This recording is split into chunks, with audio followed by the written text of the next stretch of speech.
SRH తరపున బ్యాటింగ్‌కొచ్చిన ప్రతి ఒక్కడు కూడా మెంటల్ నా కొడుకులే. బౌలర్స్ పైన ఏ ఒక్కరికి కూడా కనీసం కనికరం కూడా లేదు భయ్య. వచ్చుడు 6లు, 4లు బాదుడు. బ్యాటింగ్‌కొచ్చిన ప్రతి ఒక్కడు కూడా మినిమమ్ 200+ స్ట్రైక్ రేట్ అయితే మెయింటైన్ చేశారు. సో, బ్యాటింగ్‌కి వచ్చిన లీస్ట్ స్ట్రైక్ రేట్ అయితే నితీష్ కుమార్ రెడ్డిదే. అది కూడా 200 స్ట్రైక్ రేట్. సో, మీకు ఇప్పటికే అర్థమై ఉంటుంది. ఈ వీడియోలో మనం ఏం చెప్పుకోబోతున్నామో. అదేనండి ఎస్ఆర్‌హెచ్ అలాగే ఆర్ఆర్ మ్యాచ్ యొక్క కంప్లీట్ హైలైట్స్ గురించి ఈ వీడియోలో మాట్లాడుకుందాం. అయితే దానికంటే ముందు మీలో ఎస్ఆర్‌హెచ్ ఫ్యాన్స్ ఉంటే మాత్రం వీడియోకి ఒక లైక్ చేసుకోండి. అంతేకాకుండా ఈ మ్యాచ్‌లో మెంటల్ నా కొడుకులని ట్యాగ్‌లని ఎవరికిస్తారో కామెంట్ బాక్స్‌లో కామెంట్ చేయండి. ఇక లేట్ చేయకుండా వీడియోని స్టార్ట్ చేసేద్దాం. ఫస్ట్ ఎస్ఆర్‌హెచ్ యొక్క బ్యాటింగ్ గురించి మాట్లాడుకుందాం.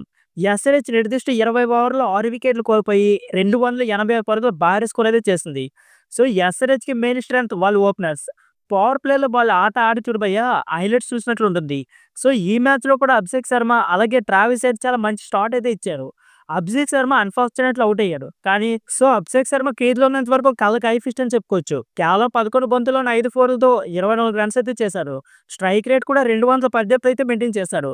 ఇక అతని పార్ట్నర్ ట్రావిస్ హెడ్ మాత్రం ఆర్ఆర్ బౌలర్‌పై అస్సలు కనికరం చూపించలేదు భయ్య. కేవలం 31 బంతుల్లోనే 3 సిక్సర్లు అలాగే 9 ఫోర్లతో 67 రన్స్ అయితే చేశారు. సో, స్ట్రైక్ రేట్ కూడా 216 అయితే మెయింటైన్ చేశారు.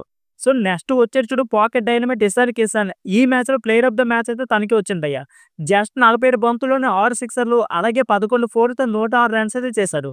సో, విత్ నాట్ ఔట్ కూడా. స్ట్రైక్ రేట్ కూడా 226 అయితే మెయింటైన్ చేశారు.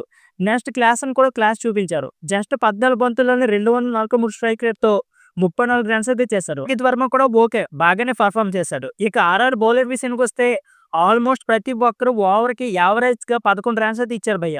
జోఫ్రా ఆర్చర్ మాత్రం మొత్తం 4 ఓవర్‌లో 76 రన్స్ అయితే ఇచ్చారు. ఆర్ఆర్‌లో బెస్ట్ బౌలింగ్ అంటే అది దేశపాండే ఒక్కడే. 4 ఓవర్‌లో 44 రన్స్ ఇచ్చి 3 వికెట్లు అయితే తీసుకున్నాడు. అలాగే తీక్సన్ కూడా 52 రన్స్ ఇచ్చి 2 వికెట్లు తీసుకోగా సందీప్ శర్మ 51 రన్స్ ఇచ్చి 1 వికెట్ అయితే తీసుకున్నాడు. సో, ఇప్పుడు ఆర్ఆర్ యొక్క బ్యాటింగ్ విషయానికొస్తే నిర్దిష్ట 20 ఓవర్‌లో 6 వికెట్లు కోల్పోయి 242 స్కోర్ అయితే చేసింది. బట్ ఎస్ఆర్‌హెచ్‌తో ఓటమైతే తప్పలేదు. ఈ మ్యాచ్‌లో జైస్వాల్ పెద్దగా స్కోర్ అయితే చేయలేదు. బట్ సంజు శాంసన్ మాత్రం కేవలం 37 బంతుల్లోనే 66 రన్స్ అయితే చేశారు.